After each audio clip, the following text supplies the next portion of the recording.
Hello friends, once again welcome to chemistry classes by Vijay Kumar Sethi. Class 11th chemistry, we were discussing unit 6 thermodynamics, and in this video we will discuss about Gibbs energy and spontaneity and effect of temperature on spontaneity of reactions. First come to Gibbs energy, and this is also known as Gibbs function, and this is represented by capital G. And this G is equal to H minus Ts. In the previous video, we have discussed about the enthalpy and entropy. Clear? Negative delta H is one of the criterion to decide the spontaneity of the process. In the same way, that is delta S total, that is sum of the delta S of system and surroundings, is again another criterion to decide the spontaneity of the process. Now this Gibbs energy consider both. Clear? That is H and S. And this is an extensive property and state function. Extensive property means depends on the amount of matter. Its absolute value also cannot be determined.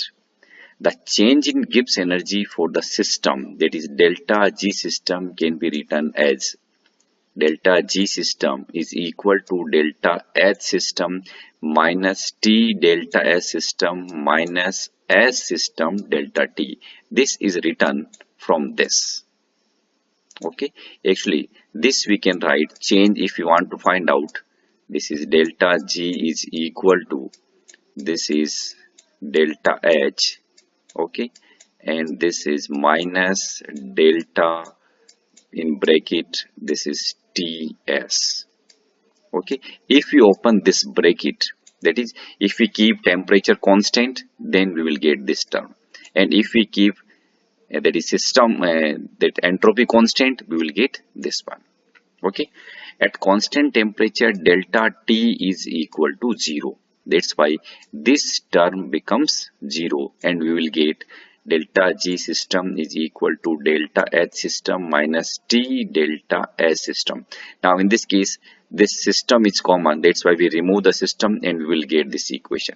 Delta G is equal to delta H minus T delta S, and this is known as Gibbs equation.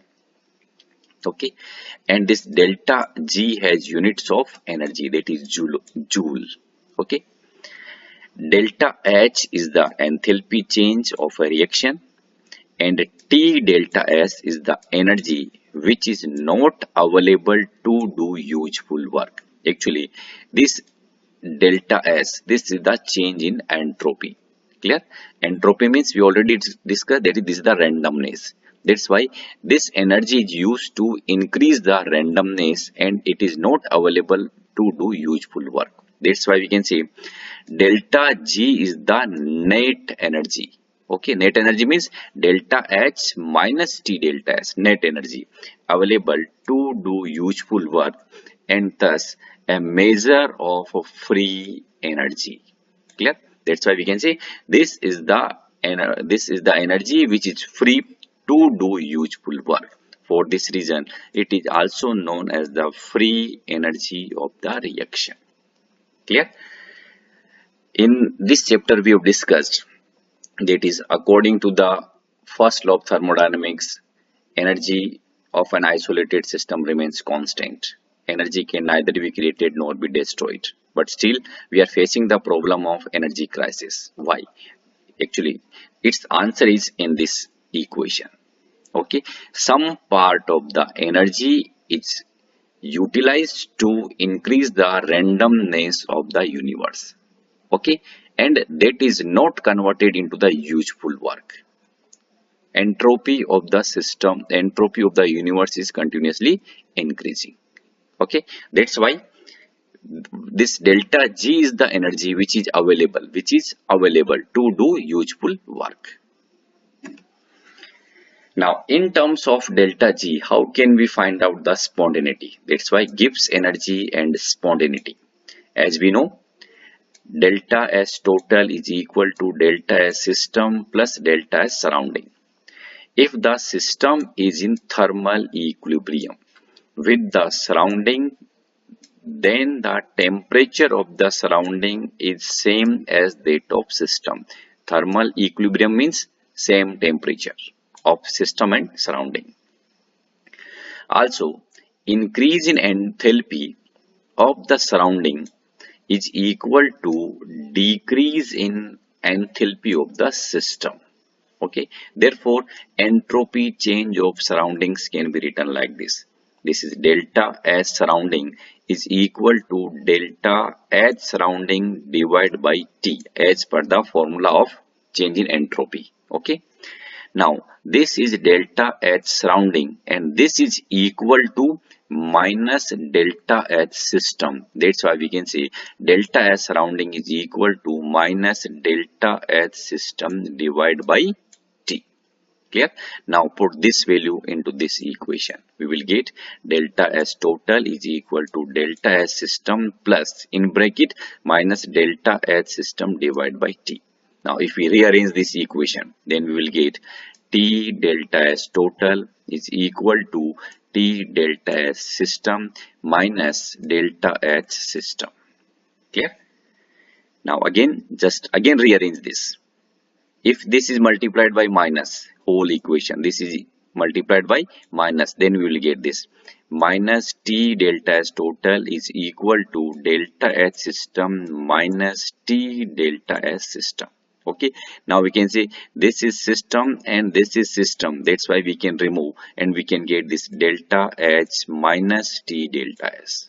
Okay, and as we know delta G is equal to delta H minus T delta S. Therefore, we will get this minus T delta S total is equal to delta G. Is it clear? Remember this relationship.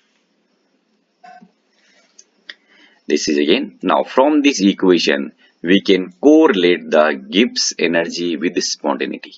Okay, we discussed if delta S total is greater than 0, that is if this is positive, process is spontaneous. Now in this equation, if this delta S total is positive, then we will get delta G is negative, that is less than 0. Then reaction will be spontaneous. So we can say for spontaneous change, delta G should be negative. Now if delta S total is less than 0, then process is non-spontaneous. Less than 0 means delta S total is negative.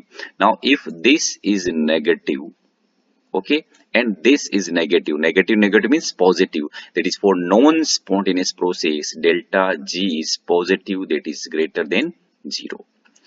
And if delta S total is 0, system is in equilibrium. When delta S total is 0 in this equation, definitely delta G will also be 0. That's why we can say at equilibrium, delta G is also 0.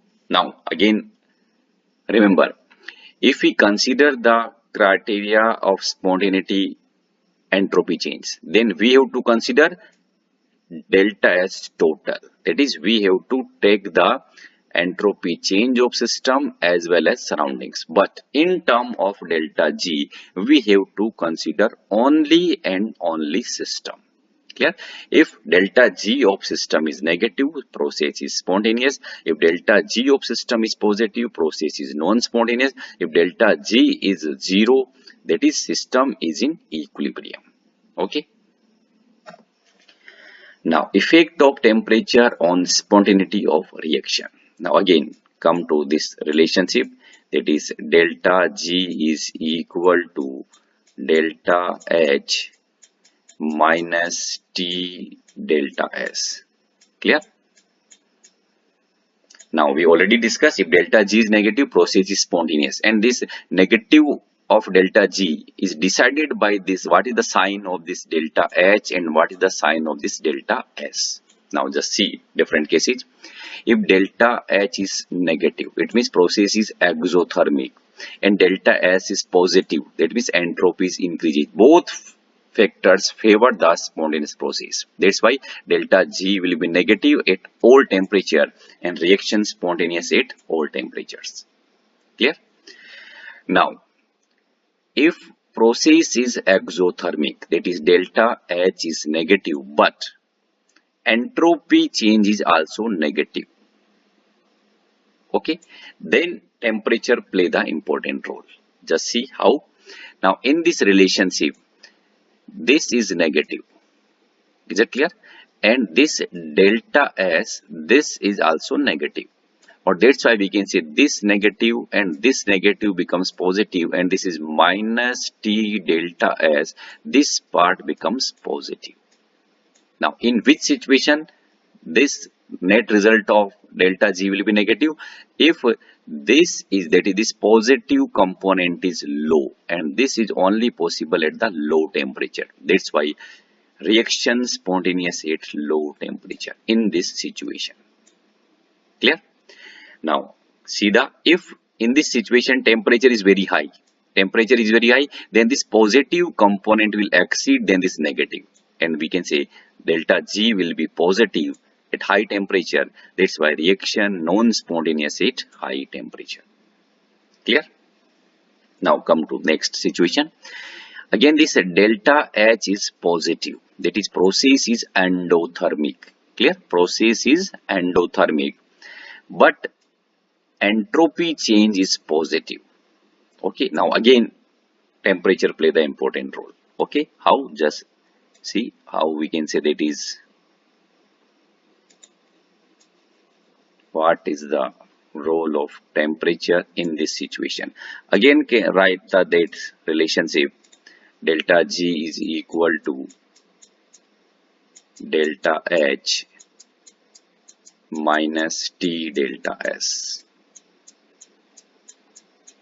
Clear? Now we are saying this is positive.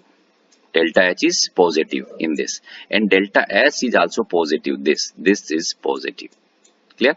Now this positive and this negative, this minus T delta S, this will be negative. But again temperature decide that this negative value will be more than this positive delta H or less than positive delta H.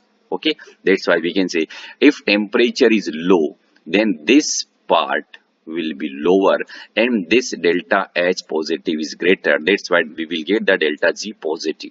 That's why we can say at low temperature delta G is positive and reaction non-spontaneous. Is that clear? Now if temperature is high, then we can say this negative part will exceed to this positive part and delta G will be negative at high temperature and reaction spontaneous. Now see, this is important. Clear? Now delta H is positive means process is endothermic. Simply we can say the endothermic process in which entropy is increasing, which are non-spontaneous at low temperature, becomes spontaneous at higher temperature. Is it clear? Endothermic process which having delta S positive and non-spontaneous low temperature becomes spontaneous at higher temperature. Clear? Now if delta H is positive, that is process is endothermic, and delta S is negative, that is entropy is decreases. Now both the factors opposes the spontaneity.